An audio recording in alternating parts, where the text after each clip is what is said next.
দিন শেষে নিজেকে ভালো রাখতে গেলে নিজের মধ্যে কিছু পরিবর্তন প্রয়োজন। তার মধ্যে অন্যতম হলো কম কথা বলা, অন্যের সাথে নিজেকে কম জড়ানো। আসসালামু আলাইকুম, সবাই কেমন আছেন? আলহামদুলিল্লাহ, আমি অনেক ভালো আছি। আজকের ব্লগটাও সকাল থেকেই শুরু করেছি। তো সকালবেলা নাস্তার জন্য রুটি ভেজে নিচ্ছিলাম, সাথে একটা ডিমও ভেজে নিব। তাওয়াতে তেল দিয়ে দিয়েছি, তারপর ডিমও দিয়ে দিলাম। দুইবার দিতে চেয়েছিলাম, পরে কি মনে করে একদম সম্পূর্ণটা ঢেলে দিয়েছি। এখন সুন্দর করে ভেজে নিব, দুই বাপ ছেলে খেয়ে নিবে। তো বারবার মানে ঝামেলা করতে একদমই ইচ্ছে করতেছিল না। নাস্তা রেডি, পরে একদম দুপুর বেলায় কাটা বাসায় বসে পড়েছি। তো আজকে সরিষা ফুলের বড়া খাবো। অনেকদিন আগে একবার স্বামীকে বলেছিলাম যে সরিষা ফুলের বড়া খেতে ইচ্ছে করতেছে, তো তার সেই কথাটা মনে আছে।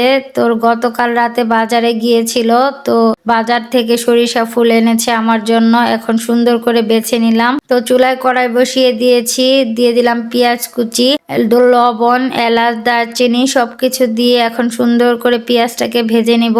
এখানে হচ্ছে আমি মাংস দিয়ে বুটের ডাল রান্না করব। তো ভাজা শেষ, এর ভিতরে এখন পেঁয়াজ, রসুন, আদার পেস্ট দিয়ে দিলাম। এখন সুন্দর করে নাড়াচাড়া দিয়ে এর ভিতরে এখন গুঁড়া মশলাগুলো দিয়ে নিচ্ছি। হলুদ, মরিচ, ধনিয়া, জিরার গুঁড়া সবকিছু দিয়ে এখন সামান্য পানি দিয়ে সুন্দর করে মশলাটা কষাবো। আসলে বুটের ডাল দিয়ে হাড় গুড় খেতেই বেশি ভালো লাগে। তো আমার ঘরে হাড় গুড় ছিল না, তো এখন যা ছিল মাংস ওইগুলোই হচ্ছে রান্না করে নিচ্ছি। আর স্বামী তো ব্রয়লার মুরগি খেতেই চায় না, তারপরেও কি আর করা যাবে, ডালটাই খেয়ে নিবে। তো বুটের ডালটা আমি 2-3 ঘন্টা আগে ভিজিয়ে রেখেছিলাম, এখন ধুয়ে তারপর দিয়ে দিলাম। এখন মাংসের সাথে সুন্দর করে কষিয়ে নিব।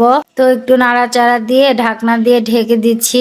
এদিকে আবার আরেক চুলায় হচ্ছে বেগুনের বড়া ভেজে নিব। তো বেগুনের বড়াগুলো আমি সুন্দর করে তেলের ভিতর দিয়ে নিচ্ছি। প্রতিদিনই বেগুনের বড়া বানাতে বানাতে এখন আর বেগুনের বড়াও ভালো লাগে না। তো ঝোলের পানিটাও দিয়ে দিলাম তরকারিতে। এখন আস্তে আস্তে কম জালে তারপর তরকারিটা রান্না করে নিব, যাতে ডালটা সুন্দর মতন সিদ্ধ হয়ে যায়। এদিকে বেগুনের বড়াটাও একটু উল্টিয়ে পাল্টিয়ে নিচ্ছিলাম। তো আরো অনেক রান্নাই বাকি, মাছ ভাজি করব। তো বেগুনের বড়াটা হয়ে গেছে, উঠিয়ে নিলাম। এখন হচ্ছে মাছগুলো ওই ফ্রাই প্যানে দিয়ে দিলাম। এখন আস্তে আস্তে একদম মচমচা করে মাছটাও ভেজে নিব।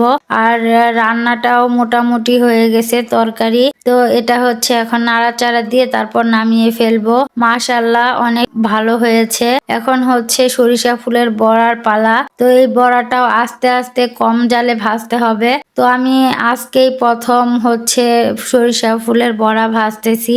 অনেকদিন যাবতই খেতে চাচ্ছি, কিন্তু খাওয়া হয় না। তো যাই হোক, আমি সুন্দর করে উল্টিয়ে পাল্টিয়ে তারপর আস্তে আস্তে জাল দিয়ে ভেজে নিচ্ছিলাম। তো আমি গরম ভাতের সাথে খেয়ে নিচ্ছিলাম। মাশাআল্লাহ, অনেক মজা হয়েছিল। আর সন্ধ্যার সময় এই যে আমার যে কয়টা হাঁস মুরগি আছে এদের খাবার দিয়ে তারপর আবার ছাগল আনতে যাচ্ছিলাম। ছাগলটা ফার্মের ভিতর দেওয়া। তো এই যে ওনারা হচ্ছে সন্ধ্যা হয়ে যাচ্ছে, তারপরও তাদের খাওয়া শেষ হয় না। আবার সন্ধ্যার পরে স্বামীর জন্য কিছু সরিষা ফুলের বড়া ভেজে নিচ্ছিলাম। গরম গরম সন্ধ্যার সময় বড়া খেতে মানে ভালোই লাগে। তো সাথে চাও খাবে, চায়ের সাথে টা তো লাগেই। তো চায়ের জন্য দুধটাও গরম করে নিচ্ছি।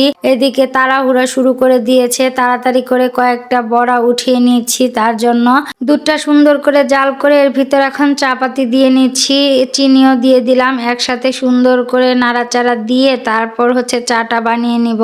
আর এই যে কি আরাম, ছেলেদের শীতের মধ্যেও আরামের শেষ নেই। খালি বউকে অর্ডার করবে আর কম্বলের নিচে বসে বসে খাবে। যাই হোক, আজকের ব্লগটা কেমন লাগলো অবশ্যই জানাবেন। সামান্য ভালো লেগে থাকলে একটা লাইক, কমেন্ট, শেয়ার করে দিবেন। আল্লাহ হাফেজ।